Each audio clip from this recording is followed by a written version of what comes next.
लोकाभिरामं रणरङ्गधीरं राजीवनेत्रं रघुवंशनाथं कारुण्यरूपं करुणाकरन्तं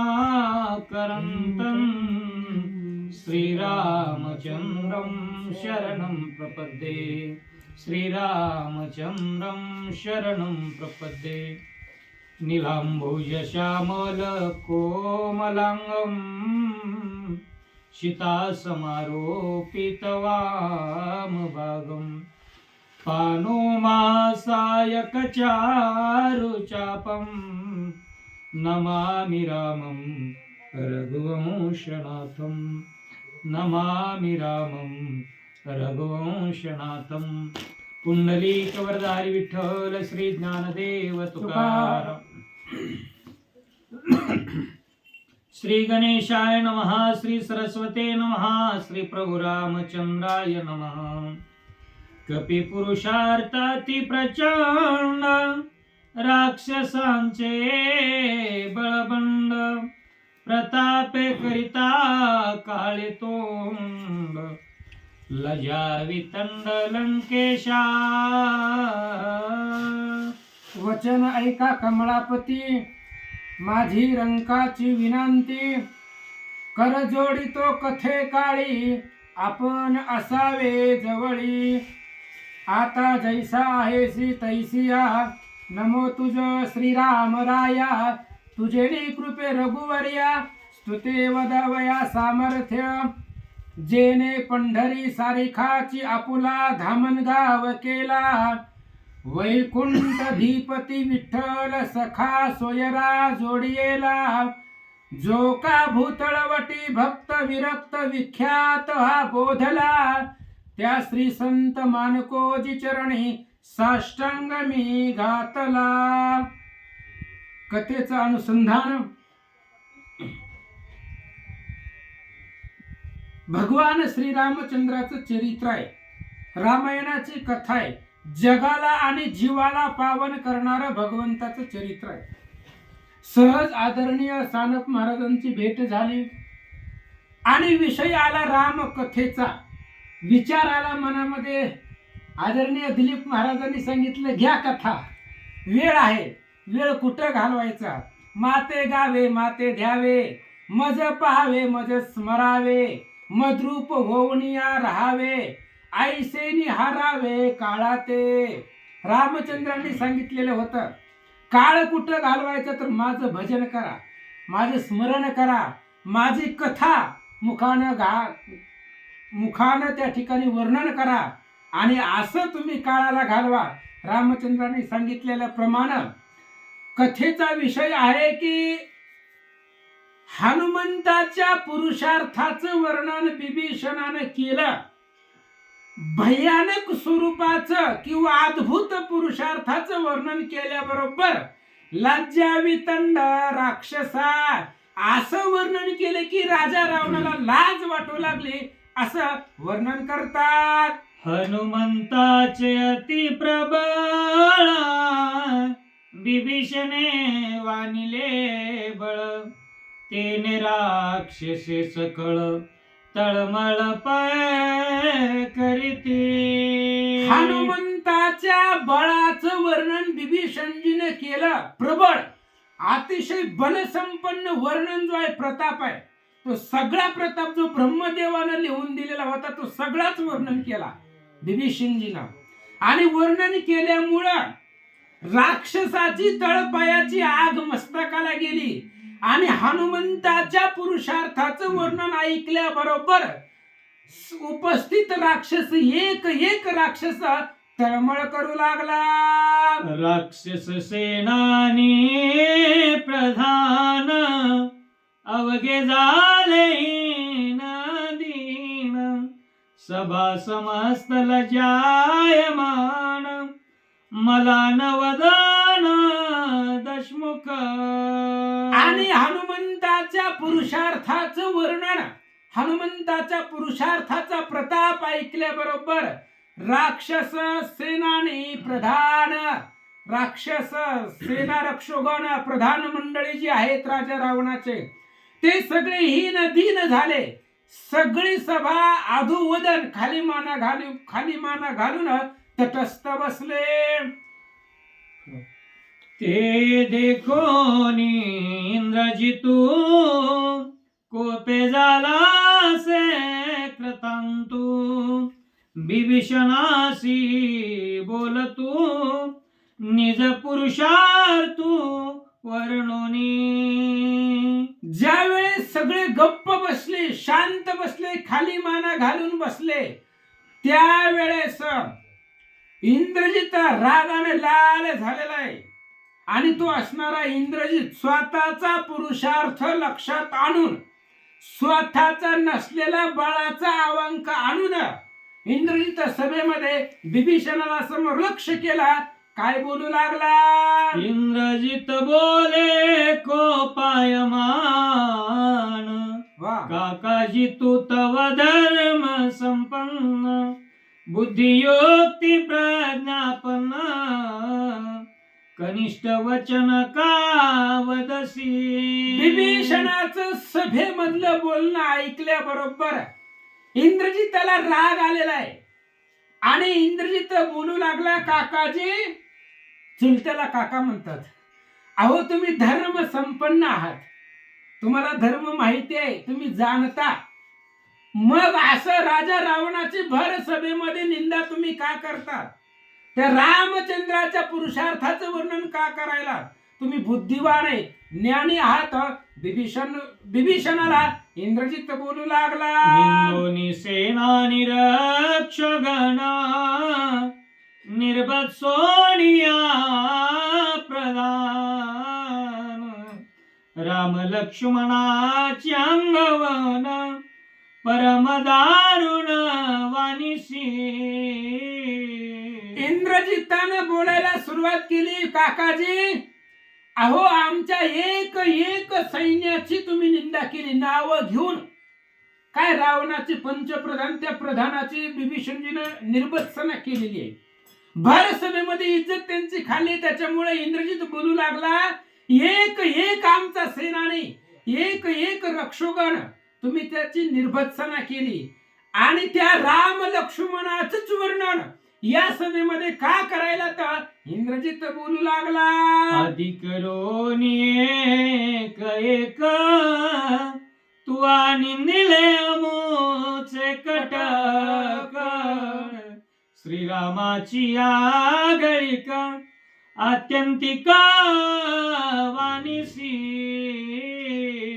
इंद्रजित सांगू लागला, बिभीषणजी, काकाश्री, आपलं असणारे जे काय रक्षोगण आहे, सेवक आहे, प्रधान आहे, त्या सर्वांची निंदा या भर सभेमध्ये केलेली आहे. आणि त्या राम लक्ष्मणाच्या पुरुषार्थाचं वर्णन तुम्ही या सभेमध्ये अतिशय पुरुषार्थाचं वर्णन का करायला? सांगा. तू तव प्रज्ञा प्रबुद प्राज्ञा. युवराजांचे महिमान. रायाचे खोंचले अंतकरण. ऐसे कठीण का वदसी. इंद्रजितानं बोलायला सुरुवात केली. म्हणले, काकाजी, तुम्ही हुशार आहे, विवेकाचं ज्ञान तुमच्यापाशी आहे, प्राज्ञ आहात, तुम्ही बुद्धिमान आहेत, हुशार आहेत. आणि एवढं सगळं असताना सुद्धा या लंकेचे युवराज पद तुमच्या हातामध्ये आहे. मग लंकेच्या युवराजानं राजाचं अंतकरण दुखावेल, राजाचं मन खोचल असं का बोलावं? ह्या संपूर्ण लंकेचं युवराज पद तुमच्या हातामध्ये. आधी तुम्ही राजा रावणाचे लहान बंधू आहात. मग आपल्या भावाला दुःख होईल, राजा रावणाला दुःख होईल, अशा प्रकारचं वल्गना तुम्ही असणारा त्या रामाच्या पुरुषार्थाचं वर्णन या सभेमध्ये का करायला? सांगा. पाटी थापटिलिया येडका. आधी कहाणी चारी तडका. तैसे सेनानी सैनिका. सन्मान देखा तू द्यावा. इंद्रजित सांगू लागला, काकाजी, तुम्ही युवराज आहात लंकेचा. आणि युवराज म्हणजे दुसरा राजा असतो. जर राजा कुठं बाहेर गेला तर सगळी सत्ता युवराजाकडे असते. त्याच्यामुळं प्रति राजा युवराजाला म्हटलं जातं. आणि महाराज तुमचं काम आहे, आपला असणारा प्रधान असेल, सेवक असेल, जसं येडक्याच्या अंगावरती थाप टाकल्याबरोबर येडका महाग सुरून अंगावर येते, तरी सुद्धा तशा पद्धतीने जरी सैनिक आहे, सेनाने जरी त्यांचं चुकलं असेल तरी सुद्धा त्यांनी थडका जरी मारल्या तरी त्यांचं कौतुक करणं तुमचं काम आहे, असं इंद्रजित बोलू लागला. सन्मान देता निज सैन्यासी अति उल्हास संग्रामासी वा शेखी त्याती निर्वत्सिसी श्रीरामासी वानोनी. अहो काकाजी, इंद्रजित बोलू लागलेला आहे, सैन्यामध्ये सैन्याला जर मान दिला, सन्मान दिला तर त्यांना युद्ध करण्यामध्ये उल्हास येतो, संग्रामामध्ये त्यांना स्फुरण येतं. आणि जर तुम्ही त्यांचा अपमानास्पद बोललात, त्यांच्या पुरुषार्थावरती बोललात, त्यांचं जे काही मन आहे अंतकरण खच्चीकरण केलं, मग ते युद्ध कसं करतील? त्याच्यामुळं सैन्याचा मान वाढवावा, त्यांचा सन्मान वाढवावा, हे युवराजाचं राजाचं कर्तव्य आहे, असं इंग्रजीत सांगू लागला. राजा तुझा ज्येष्ठ बंधू तू अति कनिष्ठ वदसी वादू तेने युवराज संबंधो अति विरोध वाढला. इंद्रजितानं बोलायला सुरुवात केली. काकाजी, राजा रावण तुमचा मोठा भाऊ आहे, लंकेचा राजा आहे, आणि तुम्ही त्या राजाचं मन दुखेल, त्याच्या अंतकरणाला काळजाला लागेल असं तुम्ही बोललात. त्याच्यामुळं राजा आणि युवराज यांच्यामधला जो विरोध आहे, यांच्यामधला असणारा जे काही संबंध आहे, ते संबंध विरोधामध्ये बदलायला सुरुवात झाले. जैसा पिता तैसा चुलता युवराज असे तुझे माता ज्येष्ठा निंदोनी लंका नाता श्री रघुनाथा वानिसी. इंद्रजिताने सांगितलं, काकाश्री, मला जसा राजा रावण माझा बाप आहे तसा चुलता सुद्धा आहे. कारण जसा बाप आहे तसा चुलता असतो, त्यामुळे मी तुमच्या दोघांमध्ये भेद करत नाही. पण तुम्ही युवराज आहात लंकेचे, सगळी सत्ता तुमच्याकडे आहे, आणि तरी सुद्धा तुम्ही त्या रामाच्या पुरुषार्थाचे वर्णन करतात. राजा रावणाच्या मनाला लागेल, अंतकरणाचं खच्चीकरण होईल असं तुम्ही या सभेमध्ये का बोलतात? सांगा. अमुचा एक रक्षोगान करील दोघांचे भक्षण या शिकायसे रणांगण राम लक्ष्मण ते किती.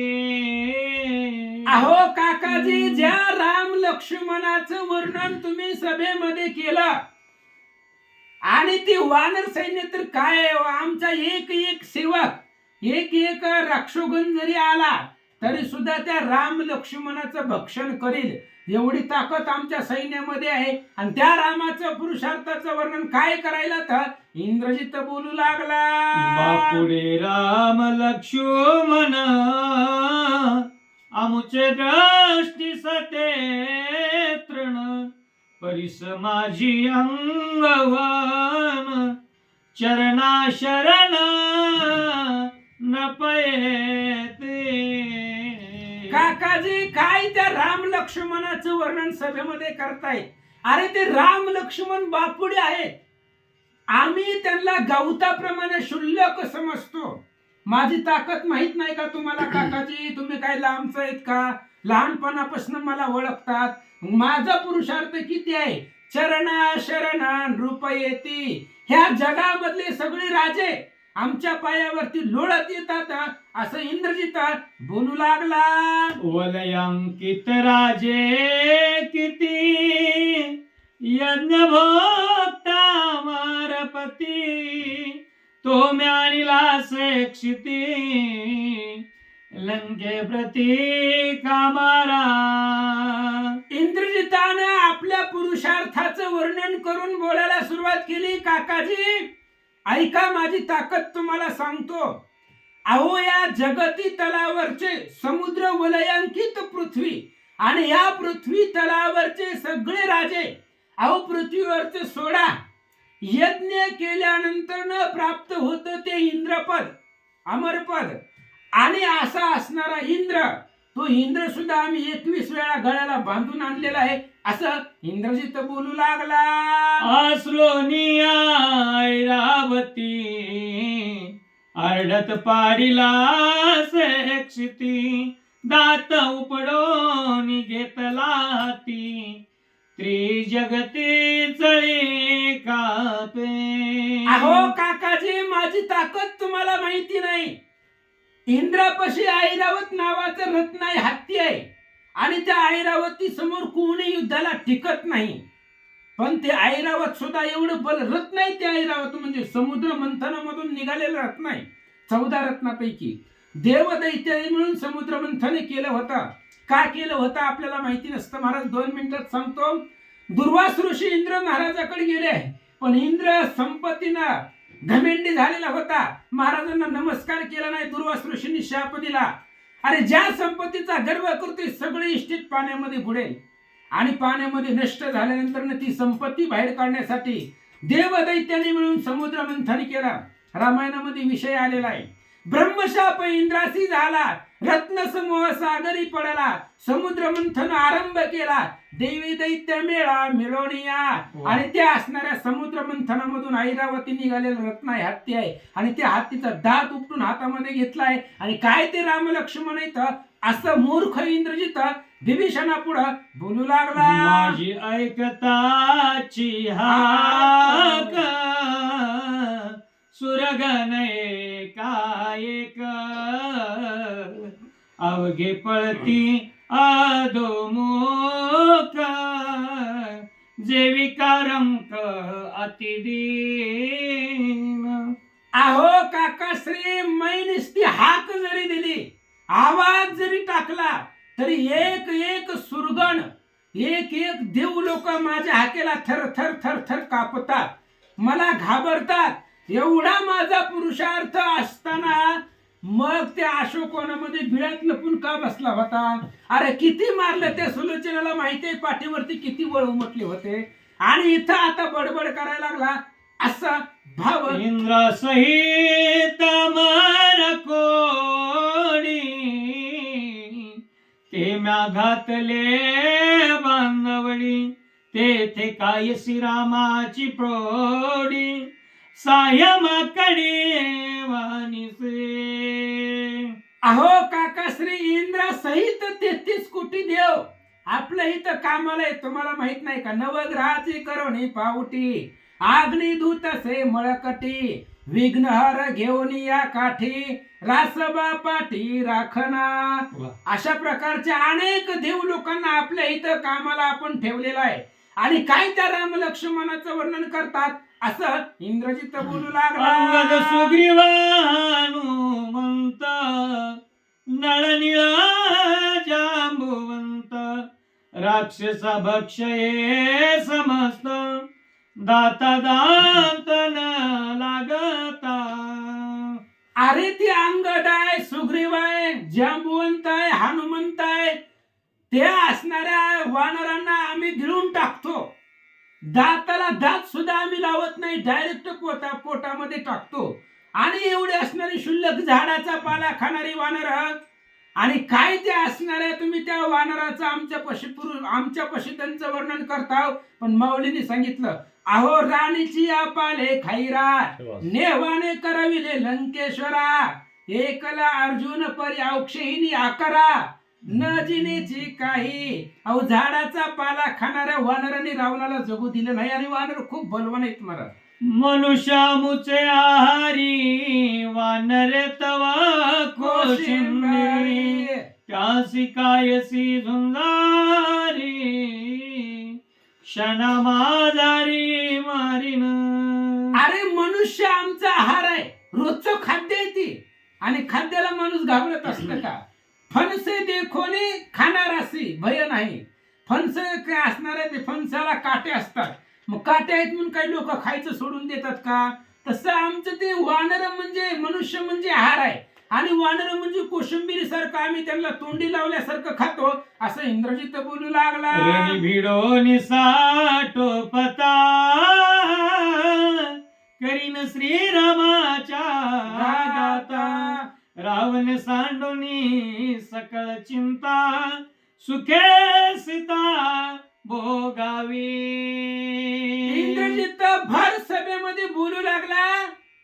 राजा रावणाला सांगू लागला कशाची चिंता करू नका, टेन्शन घेऊ नका. जे रामचंद्राची पत्नी पळवून आणलेली आहे तिचा असणारा निवांत उपभोग घ्या. मी आताच्या आता जातो आणि त्या राम लक्ष्मणाला माझे निवारण दुर्धर अशा प्रकारचे बाण आहे आणि त्या बाणांना मारून टाकतो असं बोलू लागला. राम आणि लक्ष्मण रणी पाडी नवीन दोन्ही बाण निर्दळीन वानर गान अंगवना पाये माझी.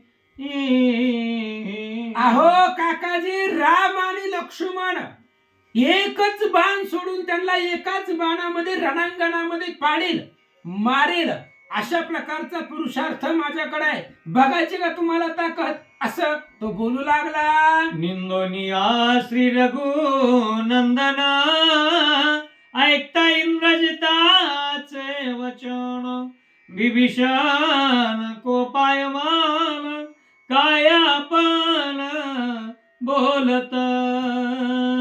ज्या वेळेस भगवान श्रीरामचंद्राची निंदा केली त्यावेळेस बिभीषण कोपायमान. कारण जे इंद्रजित बोलला होता सगळं खोटं होतं आणि सगळ्यांना माहिती होतं. कारण सगळ्यांसमोर त्या ठिकाणी अशोक वनामध्ये मार खाल्लेला होता. त्याच्यामुळं बिभीषणाला भयंकर राग आला की रामचंद्राची निंदा केली आणि त्याच्यामुळे बिभीषण इंद्रजिताला काय बोलतात. ऐक इंद्रजिता साचार तू तव अपक्व बालत्व अहंकार मात्याचा वाळला नाही जार स्वहित विचार तुझ नाही. आणि बिभीषणजीनं बोलायला सुरुवात केली. ऐक इंद्रजित ऐक, अरे तू फक्त शरीरानं वाढलेला आहे. तुझी बुद्धी जी आहे ती लहान लेकरासारखी बुद्धी आहे. तुझी अपक्व आहे, परिपक्वता नाही तुझ्या बुद्धीमध्ये. तुझ्या असणारी बुद्धी लहान लेकराची असावी त्या पद्धतीने तू बोलू लागलेला आहे. आणि सोयीताचा विचार तुला नाहीये. सोयीताचा विचार तू कर. सारासार विचार करा उठा उठी नाम धरा कंठी. विठोबाचे हित कशाला म्हणायचं, हित ते करावे देवाचे चिंतना करोनिया मन शुद्ध व्हावे. स्वतःच्या हिताचा विचार करा. विभीषणजी बोलतात. अवधारी विचारे विचार कोटी विवेक धरोनिया पोटी समूळाई के माझी गोष्टी स्वहित दृष्टी तुझ नाही. बिभीषणजी सांगू लागले ऐका, एकट्या इंद्रजितासाठी बोलत नाही मी, इथं उपस्थित असणारे सगळेच ऐका. आणि तो असणारा इंद्रजिताच्या मनामध्ये विवेक नाही, स्वतःच्या हिताचा विचार त्याला कळत नाही, पण बाकीच्याच सुद्धा त्याच्या बोलण्यानं वाटोळ होणार आहे, नुकसान होणार आहे. ह्या इंद्रजिता जर ऐकलं तर लंकेमध्ये कोणीही जिवंत राहणार नाही. म्हणून सांगतो ऐका. स्वहित दृष्टी तुझ नाही जे बोलसी ते मिथ्या पाये. त्याही बोलाची नवलाई मुळान्वये अवधारी. अरे इंद्रजिता, तुला स्वहित दृष्टी नाही, स्वतःच हित कशामध्येही तुला कळत नाही. त्याच्यामुळे जे जे आतापर्यंत तू बोललेला आहे, वल्गना केलेली आहे, ती सगळी मुळापासून खोटी आहे. आणि आता स्वतःच्या हिताचा विचार कसा करायचा ते मी सांगतो ऐक. मनस्यामुसाय कर क्षोगान करील भक्षिल राम लक्ष्मण ऐकोनी श्रीराम अंगवन मिथ्या भाषण का वदसी. अरे तू मगापासून म्हणायला लागला आम्ही ऐकून घेतोय म्हणून बोलायला आहे. इथं सभेमध्ये दुसरं कोणी बोलत नाही म्हणून चालतंय म्हणून बोलायला लागला. अरे मगापासून जे बोलायला ते सगळं खोटं आहे. काय म्हणतो तू? एक एक एक एक रक्षगण राम लक्ष्मणाला मारील. अरे माहिती आहे ना त्यांची ताकद. मग माहिती असताना सुद्धा नसलेल्या बळाचा अलंकार आणून का वल्गना करतोय? विभीषणजी बोलतात, बाळपणी विंदोनी बाण ताटिकेचा घेतला प्राण.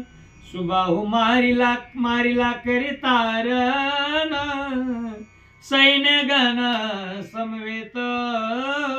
अरे त्या रामचंद्राचा पुरुषार्थ तुला माहिती आहे तरीही सांगतो ऐक. लहानपणी भगवान श्रीरामचंद्र लहान असताना ताटिकेला मारलं. ते ताटिकेची मुलं सुबाहू युद्धाला आला आणि त्या सुबाहूला एकाच बाणामध्ये रामचंद्राने मारलं. आणि सुबाहूला मारताना बाण पिसाऱ्याचा वारा सुटला. काय झालं? बाण पिसार सुटला वारा तेने मारीचा उडविला अंबरा. श्रीराम अंतक निशाचरा तू निदसुरा उन्मादे. अरे त्या सुबाहूला मारताना बाणाचा वारा सुटला आणि त्या वारा मारीचाला लागला. आकाशामध्ये पाला पाचोळ्यासारखं ती मारीच फिरू लागलं. आणि रामचंद्र राक्षसाचा अंत करण्यासाठीच आलेले. अरे त्यांचा तो धंदा आहे. घेऊन या चक्र गदा हाची धंदा करीतो. किंवा माऊली सांगताय दैत्याची कुळे नासी साधूचा मान गिवसी. त्याच्यासाठी तो रामचंद्र आलेला आहे असं विभीषणजी सांगतात. स्वयंवरी वाहता कोदंड रावणाचे झाले काळ तोंड. ते श्रीराम केले दुखंड बळे प्रचंड श्रीराम. विभीषणजीने सांगितलं इंद्रजिता लय लांबचं उदाहरण देत नाही. तुझा बाप त्याला लग्नामध्ये पत्रिका नव्हती, निमंत्रण नव्हतं आणि पत्रिका नसल्याशिवाय जायचं नाही, अपमान होतो. अरे त्या राजा रावणाला पत्रिका नसताना लग्नाला गेला आणि ती धनुष्य छाताडावरती घेऊन तिथं पडला.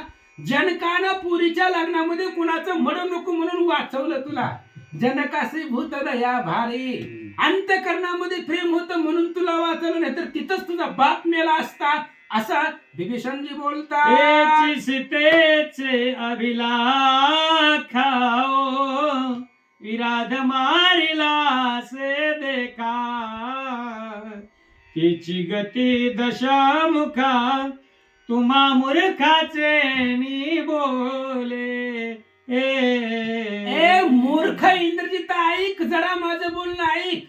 याच सीतेच्या अभिलाषानं विराध मारला आणि विराधाची किती ताकद आहे तुम्हाला माहिती आहे. तुझा बाप राजा रावणच्या विराधाला घाबरत होता, त्या विराधाला मारलेला आहे. जया विराधा भेने सर्वदा पळे रावणा. तो श्रीरामे मारोनिया जाण तुझं सकुळी वधू आला. अंगद महाराज सांगतायत अंगद शिष्टाईला आल्यावर. अरे ज्या विराधाला घेऊन तुझा बाप पळत होता त्या विराधाला रामचंद्राने एकाच बाणामध्ये मारलं. विभीषणजी बोलतात. सीतेची अभिलाखा शूर्पणखेने करिता छळना. स्वयंमुकली नाक काना ग्राहने देतसे कर दूषणा. ते जाना मारिले. अरे इंद्रजिता बाकीचं सोड. तुझी असणारी आत्या ती शूर्पणखा आणि ती असणारी रावणाची दिदी जनस्थानामध्ये गेली आणि गेल्यानंतर ना पुन्हा ते असणाऱ्या खरदूषणाला गारानं सांगायला गेली आणि नकटीच्या भोला भुलला राज्य सोडून भिकारी झाला.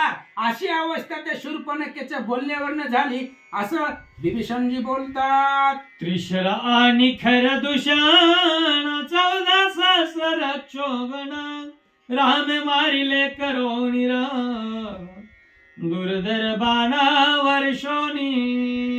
आणि त्या रामचंद्राचा पुरुष पुरुषार्थ तुला काय माहित आहे? खर दूषण त्रिशरा ही राजा रावणाचे भाऊ आणि 14,000 राक्षस रामचंद्राने एकाच बाणामध्ये मारले. तिथं विषय आहे. ज्या वेळेस खरदूषणला मारताना भगवंतानी जो 14,000ला मारताना जो बाण सोडला होता, 14,000ला मारून खरदूषण कुठं दिसतंय का ती बघितलं बाणानं. नाही दिसल्यावर पुन्हा महागारी येऊन भाट्यामध्ये जाऊन बसला. एवढं बळ त्या रामाकडे आहे असं विभीषणजी बोलतात. माही सैन्य रथ संपत्ती एकला श्रीराम पदाती, त्याची ऐशी ऐकून ख्याती तुका दुर्मूर्ती वलगसी. अरे इंद्रजिता, रामचंद्रापाशी सैन्य नाही, सारथी नाही, रथ नाही, एकला एक पदांती पायानं चालत येणारा राम आहे. आणि त्या रामानं एवढी ख्याती केली, एवढा पुरुषार्थ केला, आणि ही सगळं तुला माहिती असताना मूर्खासारखं का सभेमध्ये बडबड करायला आहे? विभीषणजी बोलतात. श्री गणेशाय नमः. श्री गुरुभ्यो नमः. श्री प्रभू रामचंद्राय नमः. नक्या शूर्पणखेचे बोली रावणे पाप बुद्धी केली, सीता चोरिता भीक लागली तिची आली अवदशा. श्रीराम जय राम जय जय राम राम कृष्णा हरे. कथा परिसता रामायण पूर्वज उद्धरती गान, पूर्वजांचे नवलाव कोण उद्धरे जान त्रिजगती. भगवान श्री प्रभू रामचंद्र यांना वंदन, संत श्रेष्ठ हनुमंतरायाला वंदन, ग्रंथ करते ग्रंथाचे रचयिते नाथबाबा गावोबा काका आणि श्रोते सज्जनांना वंदन करून दोघा चुलते आणि पुतण्याचा संवाद चाललाय. या संवादामध्ये ज्याचं चुकतंय त्याला सांगणारी शहाणी माणसं असतात, आणि आपल्या स्वतःचा उद्धार करून घ्यायचा असेल तर संतांच्या संगतीत उद्धार होतो. म्हणून ज्ञानोबराय सुद्धा सांगतात, साधूचे संगती तरुणोपाय. स्वतःच्या जीवनाचा तरुणोपाय करून घ्यायचा असेल इतरत्र कोणत्याही संगतीमध्ये नाही, फक्त एकाच्या संगतीमध्ये आहे, संतांच्या संगतीत. म्हणून संत संग धरा तुम्ही हरी भजन करा. म्हणून संताची संगत धरली पाहिजे, आणि त्या संत संगतीमध्ये विवेक सापडतो. विवेकाची गोष्टी विभीषण जी आपल्या पुतण्याला समजावून सांगत असताना म्हणतात की हे इंद्रजिता, तू ज्याच्या पराक्रमाचा अवांका सांगतोस, तुझ्या स्वतःच्या बळाचा, त्या प्रभू रामचंद्राच्या समोर काय चाललं रे कुणाचं? त्या नकट्या शूर्पणखेनं सांगितलं आणि तिचं ऐकून रावण ऐकला तर काय झालं? ज्या राजा रावणाची संपत्ती खूप मोठी आहे, जिचं मोजमात करता येत नाही, अशी संपत्ती असणारा राजा रावण सुद्धा काखेमध्ये चव पालवी घेतली, भिक्षुक म्हणला, ओम भिक्षामध्ये ही माते. अशी एका स्त्री अभिलाषामुळे त्या रावणाला प्राप्ती झाली. म्हणून मी सांगतोय ते हिताचं आहे. चोरावया परणारी राजानी होय भिकारी, जळहोती वाटवेची थोरी निर्लज्ज भारी. तू एक चोरावया परणारी, जो चोरी करण्यासाठी गेला ना राजा रावण, त्याची वाटीव म्हणजे महिमा, त्या महिमेचं वर्णन करणं जळू आहे. कारण आता वर्णन करण्यासारखं काही राहिलंच नाही. नाहीतर त्याचं वर्णन सगळ्याच बाबतीमध्ये जर पाहिलं आपण तर वेदाची विभागणी करणारा, वेदशास्त्र संपन्न असणारा एक ब्राह्मण आहे. वंशाचा विचार केला तर ब्रह्मदेवाच्या कुळातला आहे. एवढं कुळ श्रेष्ठ आहे. आयुष्याच्या बाबतीमध्ये इथं आम्हाला जर आमचा विचार केला तर शत गणिले ते अर्ध रात्र खाय, मध्य बालत्व पीडा रोग क्षय, काय भजनासी उरले ते पाहेगा, राम राम स्मरा आधी. म्हणून भगवंताचं भजन केलं पाहिजे. आमच्या आयुष्याची वेल दोर हा अतिशय ठोकळा आहे, तो तुटून जाणार आहे. तुटला आयुष्याचा दोरा, येर वाऊगा पसारा, हे आमच्यासाठी झालं, पण त्याचे आयुष्य 14 चौकडी अलंका नाता. करता, त्रेता, द्वापार आणि कली एक, ह्या 4 युगाची एक चौकडी, अशा 14 चौकड्याचं आयुष्य ज्याला आहे. पण तो राजा रावण सुद्धा चोरावया परणारी चोरण्यासाठी सीता मातेची अभिलाषा धरून गेला. आणि झालं काय, पतंगादिपी आलिंगन ते त्याशी अचूक मरण. ते विषयाचरण आत्मघात त्याचा झाला. तुझे वाटी वलंका नाता, मरण देऊनी मारीच्या माता. सन्मुख नयव रघुनाथा, घेऊन सीता पळाला. हो, त्या भगवान परमात्म्याच्या रूपाच्या समोर गेल्याच्या नंतर मोक्षच आहे ना. हरी आणि हर वेगळा आहे का? नाही ना. तसं वर्णन करताना नाथराय सांगतात, धर्म अर्थ काम मोक्ष शिव देखता प्रत्यक्ष. तसं भगवान प्रभू रामचंद्राला पहा, पांडुरंगाला पहा, ते पाहिल्या बरोबर जणी दृष्टी लागो तुझ्या सगुणपणा, जिने माझ्या मना बोध केला. आणि ते एक जर रूप पाहिलं तर अनंत जन्मीचे विसरलो दुःख, पाहता तुझे मुख पांडुरंगा. ते रूप पाहिलं की दुःख विसरून जातोय, पण त्या रूपाच्या समोर तुला जाताच आलं नाही, कारण तू भित्र आहेस, भेकड आहेस. त्या प्रभू रामचंद्राच्या समोर जाण्याची मग तुझ्यात राहिली नाही, म्हणून दुसऱ्याला बळी दिलास, मारीच नावाच्या राक्षसाला पाठवलंस. आणि त्या सीता मातेचे हरण करण्यासाठी ती त्यावेळेला गेला ना. आणि आता कुळघात की तू ठरत आहेस. अशा प्रकारे रावणाची काही वाटीव राहिली नाही. विभीषण बोलते, लक्ष्मणाची मर्यादा रेखानुलंग हे दशमुखा, मिथ्या बोला बळ अवंका, काळमुखा पुरुषार्थ. आणि मग आपल्या पुतण्याला उपदेश करता करता आपल्या भावाला सांगू लागला की बाबा, तुझ्याकडून जे सांगतोय मुलगा त्याच्यावर भरोसा ठेवू नको.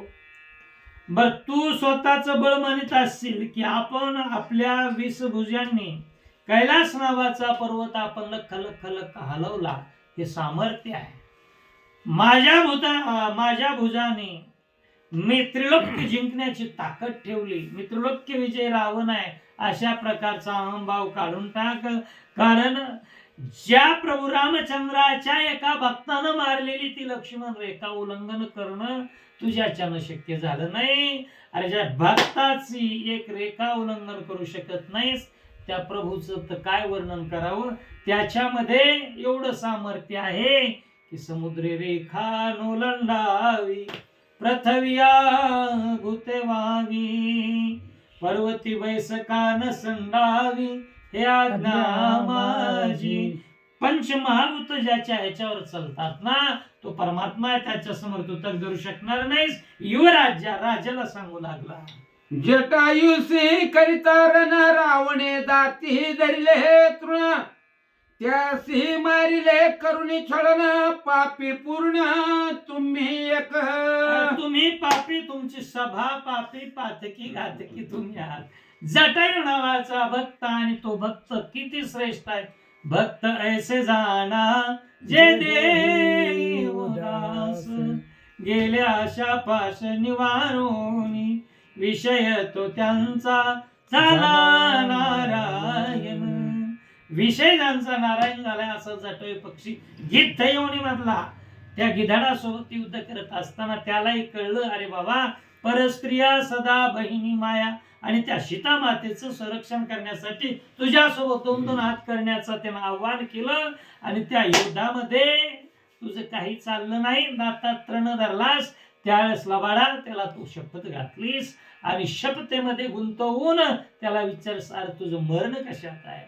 जटायून सांगितलं, माझं मरण, तू माझ्या रामरायाची जर शपथ घातली असशील ना, तर आम्ही भक्त असे आहोत, देह जाओ अथवा राहो, पांडुरंगी दृढ भाव, चरण न सोडी सर्वथा, आन तुझी पंढरीनाथा.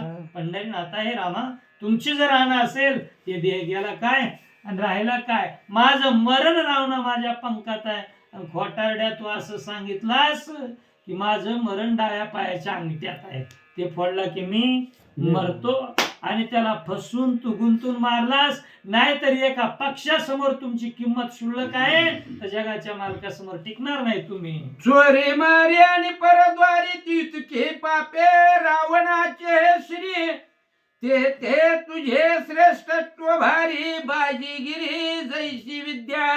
हो, चोरी मारी आणि परद्वारी. चोरी तू काय केलेली आहे? चोरी. पंच महापातक आहे त्यामध्ये अस्तेय. स्थेय म्हणजे चोरी. चोरी करणं एक महापातक आहे, म्हणून चोरीचं महापातकामध्ये तू गुंतलेला आहेस. कारण कुठं कुठं चोरी केली? ज्या ठिकाणी कुणीच नाही, जैसे पोटाला दिसुने उघडे झाकले न म्हणे. कुत्र कुणाच्या घरामध्ये उघड दरवाजा दिसला की पोटासाठी काय झाकले का उघड याचा विचार करत नाही. तसं परधर्व्य म्हटलं की मग झाड एखाद्या वनातून आणायचं, आपल्या अशोकवनात लावायचं. दुसऱ्याची स्त्री सुंदर दिसली की उचलून आणायची, ही केलेली चोरी आहे. आणि हे करत असताना एखाद्याचा जीव घ्यायची वेळ आली तर घेतला बऱ्याच जणांचा, म्हणून मारी. आणि हे करण्यासाठी तू एका नाही रे, अनेक जणांच्या दारामध्ये गेलास, भिक्षुक होऊन गेलास, भिकारडा बनलास. आणि परद्वारी जाणं, कुणाच्याही दरवाजामध्ये जाणं हे महापातकच आहे. म्हणून चोरी मारी परद्वारी इतुके पापे तुझ्या श्री, तुझ्या डोक्यावर एवढी पातक आहेत. म्हणून तू त्या ठिकाणी तुझं जे ज्ञान आहे, तुझं जे बळ आहे, ते असं ते बळ म्हणजे अतिशय बलवान नाही. तू कसा आहेस? तुझ्या बळाला म्हणजे काहीच त्या ठिकाणी सामर्थ्य नाही, असं आपला बिभीषण भावाला सांगतो. मनसे जिंतीला ऐरावती आणि जिंतीला अमरपती, सुरवरासी लाविली ख्याती, ते श्रीरामा प्रती नचले. हो, तू म्हणत असे की जिंकीला अमरपती. अमरपती नाम शचीपती असणारा तो इंद्रदेव, इंद्रदेवाला जिंकलं. इंद्रजीवाला जिंकलं हे तुझं म्हणणं खरं आहे.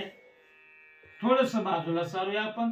मी जिंतीला ऐरावती, आम्हाला माहित आहे ऐरावत रत्न थोर, 14 रत्नापैकी एक थोर रत्न असणारा ऐरावत आहे. तेही त्याचा मी दात पाडून घेतलाय. हे तुझं म्हणणं जरी खरं असलं तरी नाही, त्याच्या समोर चालत नाही. कारण तो बाकीचे देव असतील, पण तो कोण आहे? देवा आदि देवा जगत्रय जीवा, पर्यसी केशवा विनंती माझी. तो देव आहे, साधा देव नाही, देवाचा देव आहे. सकळ देवादी देवा महानंदा कृपाळुआजी केशवा, महानंदा मानुभवा सदाशिवा सजरूपा. तो सकळ देवाचा देव आहे, म्हणून बाकी देवासमोर तुझं जमलं असेल, पण याच्या समोर जमणार नाही. चला, वरुड शक्र ब्रह्मादीश हे श्रीरामाच्या अंशानुअंश, हे तू ज्ञानसी बाळ भाष्य जगी जगदीश श्रीराम. वरुण असेल, शेष असेल, इंद्र असेल, चंद्र असेल, कुबेर असेल, हे त्याच्या अंश आहेत. आणि तो भगवान परमात्मा पूर्ण ब्रह्म असल्यामुळे बाकीच्या देवाला मी ताब्यात ठेवलंय. या झोकामध्ये तू जाऊ नकोस. तुला वाटत असेल इंद्रवारी चंद्र छत्रधारी, यम पाणी वाये श्री, वायू सदा पूजे ओसरी, विधी ते करी दळकांडा. तुला वाटत असली हे देव आपल्याकडे कोणी झाडलोट करतय, कोणी पाणी भरतय, कोणी कपडे धुण्याचं काम करतय. नाही नाही नाही, त्याच्या समोर चालायचं नाही, म्हणून त्याच्या नादी लागू नका. मनसे जमिलार ऐरावती चरणी शिळा उद्धरते, श्रीरामाची परमशक्ती बाळमती तू नेणसे. अरे इंद्रजिता, तू म्हणत असशील की ऐरावत जिंकला. महाराज म्हणले 21 वेळा ते इंद्रदेवाच्या गळ्याला दोर लावून आसनावरून खाली ओढलं. हे सामर्थ्य तुझ्यामध्ये वाटत असेल. ऐरावतावर बसणारा तो ऐरावत स्वार होणारा इंद्र जिंकणं सोपं आहे, पण भगवान परमात्म्याला जिंकणं फार कठीण आहे, कारण ते जमणार नाही. तो सगळ्यापेक्षा श्रेष्ठत्व त्या भगवंताकडे आहे, त्याच्याशिवाय या जगामध्ये काहीच नाही. म्हणून तो भगवंत जिंकणं, त्याच्या समोर टिकणं हे तुमच्यानं जमण्यासारखं नाही. बोलसे स्वय निज पुरुषार्था म्हणी मी मारीन श्री रघुनाथा. रावण हे भोगा सुखे भोगावी सीता परदारता तू महापापी. बोलसी स्वय निज पुरुषार्था. आता इंद्रजिताकडे वळून त्या ठिकाणी म्हणू लागले, स्वतःच्या बळानं जिंकून घ्यावं. मी जिंकतोय, आता एक करा काय की स्व इच्छेनं सीतेचा भोग घ्या.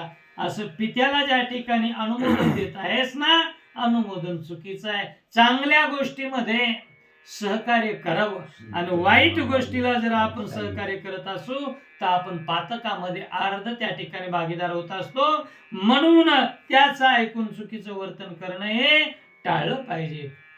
श्री गणेशाय नमः. श्री सरस्वते नमः. प्रभू श्रीरामचंद्राय नमः. रायासी सांगता पाप बुद्धी तो वधावा सभेमध्ये. राजपुत्र तू दुर्बुद्धी महामूढधी कुळघाती. पांडुरंगा करू प्रथम नमन दुसरे चरण संताजी त्यांच्या कृपादाने कथेचा विस्तारू बाबाई गुरुदास तुका. काय माझी वाणी मानेल संताशी रंजवू चित्ताशी आपुलिया. माझी वाणी तुझे वर्णी गुणनाम आयुष्य देई प्रेम काही काळा.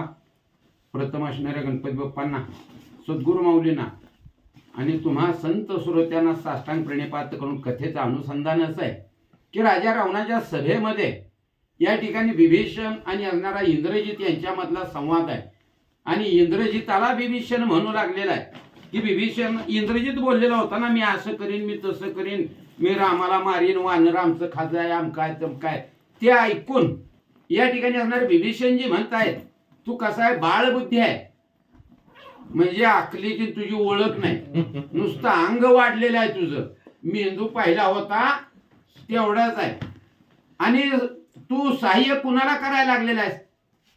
चांगल्या कार्याला सहाय्य करण्याने भगवत प्राप्ती होते. तू का म्हणे सत्य कर्मा व्हावे सहाय्य घातली भय. पण इथे काय कार्य, सत्य कार्य चालू नाहीये. तुझा बाप चोऱ्या करतोय आणि तू त्याला पाठबळ देतोय, त्यामुळं भलं होणार नाहीच, पण वाटोळोय. आणि राजधर्म राजनीती काय सांगते? जे वाईट कार्याला सहकार्य करतात, चोरी करणाऱ्यापेक्षा मदत करणाऱ्याला अगोदर शिक्षा करावी, ही राजनीती सांगते. पण झालंय काय माहितीये का? अवघड जागचं दुखणं आहे. तू आहे राजा रावणाचा पुत्र, नाहीतर खरं तर ह्या गुन्ह्याला शिक्षा ही देहदंडाचीच आहे. फक्त युवराज राजपुत्र आहे म्हणून तू वाचला. विभीषणजी असणाऱ्या इंद्रजिताला बोलतात, इंद्रजित बोलतो निज बळ तेथे मिथ्या पै समूळ. सभा सर्वज्ञ ऐका सकळ राये प्रांजळ परिसावे.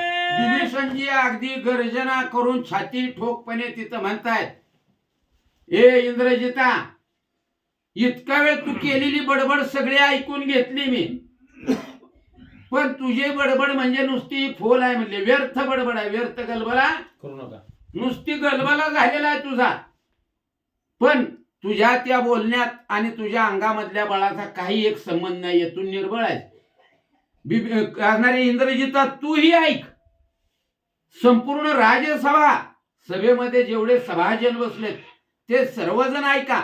आणि एवढंच नाही, जो राजसिंहासनावरती राजा रावण बसलाय ना, रावणाला सुद्धा विभीषणजी म्हणतात की हे रावणा, मी काय बोलतोय ते लक्ष देऊन ऐक.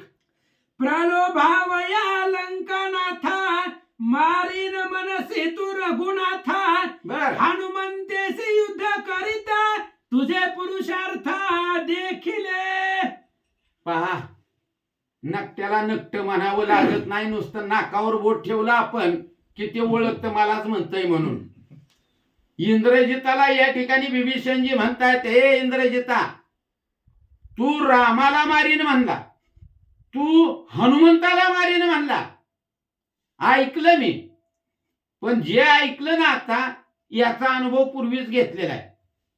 एकटं एक माकड आलं होतं, त्यावेळेला त्यानं जी तुमची फटफजिती केली, सगळी नगरी नागडी केली, त्यावेळेला तुझं बळ कुठे गेलतं?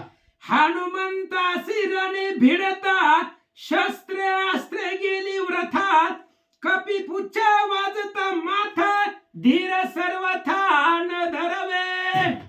इंद्रजिता किंवा ह्या सभेमध्ये बसलेल्या सगळ्या वीरांना विभीषणजी म्हणतात, आज म्हणताय आम्ही असं करू तसं करू, राजा रावणाला सांगतात तुम्ही घाबरू नका, पण अवस्था अशा आहे, तुम लढो हम कपडे सांभाळते. काय नाही, भरीवर घालाय भरपूर असतात हो, पण ज्या वेळेला कठीण समय येता कोण कामा असं येतो.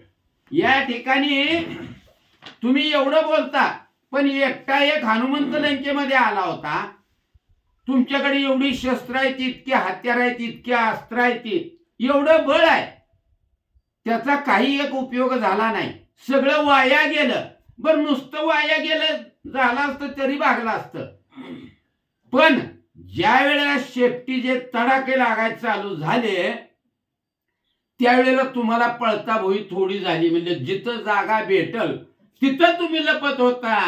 दूरधर शस्त्रांचे संपात, वानर झेलून या समस्त, तुझ्या सैन्या केला घात, रणी हुंबत पाडिले. अरे तू एकटाच नव्हता, तुझं असणारं संपूर्ण सैन्य, शस्त्र अस्त्र बळ सगळं काही भरपूर होतं, पण त्या सगळ्याचा निप्पत एकट्या, फक्त तू एकलेनी एकट्या हनुमंताने काय केलं तर सगळ्याच्या अस्त्र शस्त्राचा निप्पात केला, नाश केलं. सगळ्याला इतकं मारलं की कणत कुतत म्हणले सगळे पडला होता. सांगावया लंके आत, कोणीही नवरेची जिवंत, कपीने अवघी यांचा केला घात, तुझा देखत इंद्रजिता. अरे इंद्रजिता, ज्या वेळेला तुला तो असणारा हनुमंताबरोबर तू युद्ध करत होता, त्यावेळेला काय झालं, इतकं मारलं आणि इतक्या जणाला मारलं की लय मारलंय, सगळीच मेले ती, हे सांगायला जरी यायचं म्हटलं तरी माघारी निरोप द्यायला सुद्धा कुणी शिल्लक राहिलं नव्हतं. एवढी तुमची फजिती एकट्या हनुमंतानं केली होती, आणि आज इथं तू बडाया मारतो. त्यांची करावया सोडवन, तुझी न चलेची अंगवन, कपीने गांजिले संपूर्ण, गाये प्राण जाव पाहे. आणि इंद्रजिता, ज्या वेळेला तुझं सैन्य एवढ्या संकटात सापडलं होतं, मदत मागायला यायला माणूस नव्हता, तू तिथं जवळ असून लपून बसला, तुझ्या माणसाचे सोडवणूक करणं सुद्धा तुला शक्य झालं नाही. सगळ्या या ठिकाणी असणाऱ्या सगळ्याचा निपात एकट्या हनुमंताने केला. त्यावेळेला तो एकटा होता. ज्या वेळेला तुझ्या बरोबर युद्ध केलं त्यावेळेला हनुमंतराय एकटा आलेला होता. आता एकटा नाही, कारण अंगदानं सांगितलं होतं ते एक सगळ्यात बारकं माकड आलं होतं. लहान मरकड छोट माकड हनुमंत म्हणजे आमच्यातला मोठा गडी नव्हता, त्याच्यासारखे अनेक आहेत म्हणून सांगितले होते. आणि तेवढे सगळे आज आले. मग तू काय करणार आहे? लघु लाघवी हनुमंत, मारिला सारथी भंगीला रथ, रणी इंद्रजित केला विरथ, छत्रपात कपी पुच्छे. अरे त्या वानराने काय केलं? तुझी अवस्था काय केली? तुझं सैन्य मारलं, तुझा असणारा सारथी मारला, घोडे मारले, रथ मोडला. आणि राजाचं सर्वात श्रेष्ठ चिन्ह काय असेल श्रेष्ठत्वाचं? तर छत्र. तू युवराज म्हणजे राजाच आहे. तुझं छत्र म्हणजे सेनापती जरी म्हटलं तरी त्याला बळ कुठं असतंय? जोपर्यंत छत्र उभा आहे तोपर्यंत सैन्य धीर धरतं. अरे तुझं छत्र सुद्धा त्या वानरानं सुद्धा नाही, वानर पुच्छ हनुमान पुच्छ नुसत्या शेपटानं म्हणले तुझ्या त्या असणाऱ्या रथ सारथी छत्रा सहित चुराडा केला होता. मल्ल विद्याची कुसारी चपेट हानिता उरी शिरी अशुद्ध वमिता झालासी चाचरी पळावया दुरी ठाव नाही. बर तुझ्यामध्ये मस्ती ते काय थोडी आहे काय म्हणले, शस्त्र अस्त्र संपली निदान पळून जाऊन जीव तर वाचवावा ना, पण नाही म्हणले. तोंड बोलता आणि अंग मार खात, तुला बळ भरपूर म्हणले. खुमखुमी आली त्याच्याबरोबर कुस्ती खेळायची, मल्लयुद्ध खेळाय, पण तुझ्या मारानं त्याच्या अंगावरच्या केसाला पण धक्का लागत नव्हता, पण त्यानं एक चापट हाणली की तू म्हणले रक्ताच्या उलट्या करू लागला. तुझ्या युद्धाची गती आईसी फावल्या मारावे शत्रूसी नाहीतरी पळावे मेघापाशी कपी पुच्छासी तेन चाले. आता मध्ये एक विनोद वाचला होता मी कराटेच्या क्लासचा. कराटेचा क्लास कसा, हा हू करत इकडे एकदा बघ तिकडे एकदा बघ, समोरचा गडी कसा आहे बघायचं आणि चांगली पळाय वाट कुठाय बघायची. तसं तुझं झालत. तुझे युद्ध करायची पद्धत कशी आहे, आपल्यापेक्षा कमजोर दिसला बळी तो कान पिळी, तुझ्यापेक्षा बलवान दिसला की एकतर पहिलं तर काय करायचं, कपटानं मारण्याचा प्रयत्न करायचा. लहान असला तर त्याला चुराडा करायचा, त्याला चिरडायचं, त्याचा त्रास द्यायचा. बलवान असला तर पहिलं कपट विद्या वापरून बघायची, आणि कपट पण चालत नाही दिसलं की कुठंतरी सांडी गल्लीतनं बोळातनं पळून जायचं आणि जीव वाचवायचा. हे तुझं युद्ध कौशल्य. पण हे दुसरीकडे चालत होतं, मारुती पुढं आणि मारुतीच्या शेपट्या पुढं जर ते चालत नव्हतं, जिकडं जाशील तिकडं शेपूट माग होत. पाडीले पुच्छाचे बिराडे सरोनये मागे पुढे इंद्रजिता खळखळ रडे वानरे गाडे गांजिले. बघा शेपटाना असा वेडा असा तिडा दिला होता की कुणीकडे जरी इंद्रजिताने पळायचं म्हटलं तर त्या शेपटीतून बाहेर जाता येत नव्हतं. आणि मग आता काय करावं, कुठं जावं, कसं वाचावं, काहीच शेवट पर्याय उरला नाही. इंद्रजिता धडा गिरे तू रडला होता. रडत पडत शुद्ध वमित कपी पुच्छा भेणे धावत पळवणी गेलासी विवरात मुख्य पुरुषार्थ हा तुझा. बघा त्या वानराच्या शेपटानं तुझी अवस्था काय झाली, मार खाल्ला, मार सोसना, रडत पडत रक्त वकत कस तरी जीव वाचवत पळाला आणि एका गुहेमध्ये विवरामध्ये जाऊन लपला. हे तुझं बळ म्हणले. कारण बोलता सोपे वाटे सोपे, तुला बोलायला सोपं वाटतं, पण अनुभव घेतलाय तू विसरला. राय सन्मुख निज निर्धारी मनसी एकला मी श्रीराम मारी मिथ्या जल्पसी सबे माझारी निर्लज्ज भारी तू एक. बघा इंद्र सत्य बोले मुखे दुःखे अनेकाचे दुःखे, याला संत म्हणतात. ज्याची खरी सेवा त्याशी भय काय जीवा. बिभीषणजी सत्यवचने आहेत आणि जे सत्यवचने असतात ते कुठंच घाबरत नाहीयेत. राज दरबारामध्ये राजाच्या समोर राजाच्या ज्येष्ठ मुलाला इंद्रजित म्हणतायत हे तुझं मूर्खत्व आहे असं म्हणले. हे बळ आहे तुझं.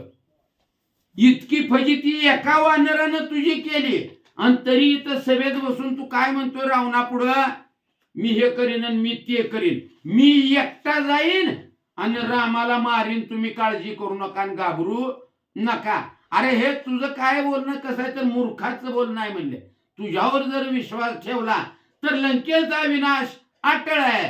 वानर रडी देवणी पाठी पळालासी उठा उठी आईशी तुझी वाटी व मोठी समूळ खोटी बुद्धी तुझी.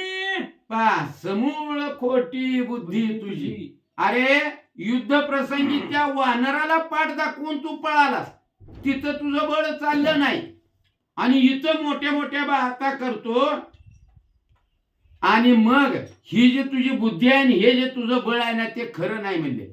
बुद्धी कशी आहे? ही खोटी, आणि खोट्याचा संग नसावा.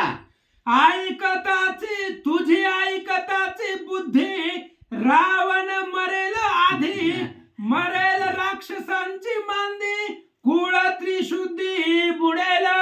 बघा, तीक्ष्ण उत्तरे हाती घेऊन बाण फिरे. या ठिकाणी असणारा बिभीषण म्हणू लागलेला आहे, ए इंद्रजित ऐक म्हणले, जर राजा रावणानं तुझी बुद्धी ऐकली, तुझं बोलणं ऐकलं, कारण ऐकावं कुणाचं?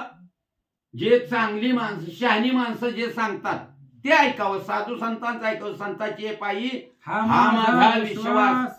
पण जे अभक्त आहेत, अविश्वासी आहेत, त्यांच्यावरती विश्वास ठेवू नये, त्यांचं ऐकू नये. जर राजा रावणानं तुझे विचार ऐकले तर सगळ्यात पहिलं कोण मरेल? राजा रावण मरेल. आणि एकटा रावणच नाही मरणार, तर हे जे आपलं राक्षस कुळ आहे ना, ते पूर्ण कुळ म्हणले संपल्याशिवाय राहणार नाही. राया सन्मुख आपण सभेसी वदे मिथ्या वचन, त्याचे करोनी काळे वदन, जीवा कर्ण छेदावे. युवराज आहे बिभीषणजी, म्हणजेच राजा एवढा मान अधिकार सभेमध्ये आहे. आणि त्यामुळे बिभीषण म्हणतायत की राजनीती काय सांगते? राजसभेमध्ये राजाच्या समोर जे कोणी मिथ्या खोट बोलल, लटक बोलल, त्याची फजिती करावी. कशा प्रकारे? तर त्याचे नाक कान छाटावेत आणि त्याला म्हणले त्याची विटंबना करावी. हे म्हणलं राजनीती सांगते. पण राजनीती ऐसी यथ, कुळ घातकी मारावा सुत, जेने आणला सभी आत, तोही निश्चित मारावा. बघा, कुळ घातकी राजनीत ऐसे, ऐसी राजनीत कुळ घातकी मारावा सुत. बघा, आपल्याकडे सहज म्हणतात, तुझ्यापेक्षा साप पोटाला आला असता तरी सांभाळला असता. कारण एकीकडे म्हणतो आपण संतांच्या वचनामध्ये, पुत्र व्हावा ऐसा गुंडा, त्याचा त्रैलोक्य झेंडा. पण काय जर असं घडत असेल, पुत्र व्हावा ऐसा गुंडा, माता पित्याच्या डोक्यात धोंडा, मग त्याला काय केलं पाहिजे? तर अशा पुत्राचा घात करावा राजनीती सांगते. बर, त्याला एकट्यालाच मारावा असं नाही, तर ज्या पुत्राची बाजू घेऊन त्याला घेऊन राजदरबारात येतोय की बघा की महाराज साहेब ह्याला असे आई बाप करते ती, आणि ह्याचं एवढं मार्गाला लावा, ज्यानं सगळ्यांना त्याला सुद्धा मारावा. जेने प्रवेशला द्वारी, तोही मारावा निर्धारी, कायसी इंद्रजिताची थोरी, निशाचरी कुळपाश. बघा, ज्या दरवाजातून तो असा पापी दुष्ट दुर्जन कुबुद्धी येतो, ज्या दरवाजातून राजदरबारात येतोय, त्या दरवाजातले जे दारवान आहेत, रक्षक आहेत, त्यांना सुद्धा मारावं. असलेला आत का सोडलं? ही राजनीती आहे.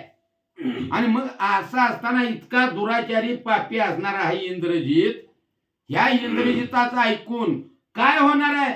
तर पूर्ण कुळाचा नाश होणार आहे. कुळाचा नाश होणार असेल तर काय करावं? 12 जणांचं नुकसान होत असेल तरी एक जण गेलेला चांगलं.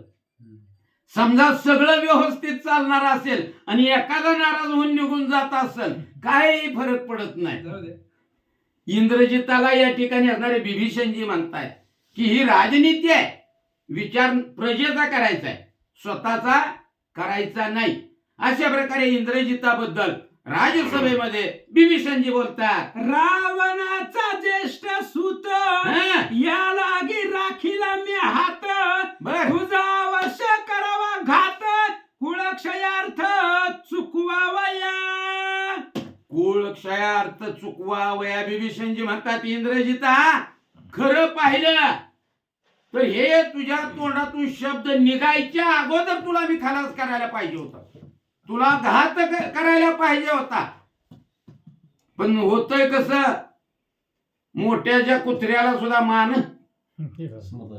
तू या ठिकाणी काय झालंय, राजाचा पुत्र आहे, रावणाचा मुलगा आहे आणि त्यातूनही ज्येष्ठ, म्हणून मी माझा हात आवरला, नाहीतर तुझा घातच मी करत होतो.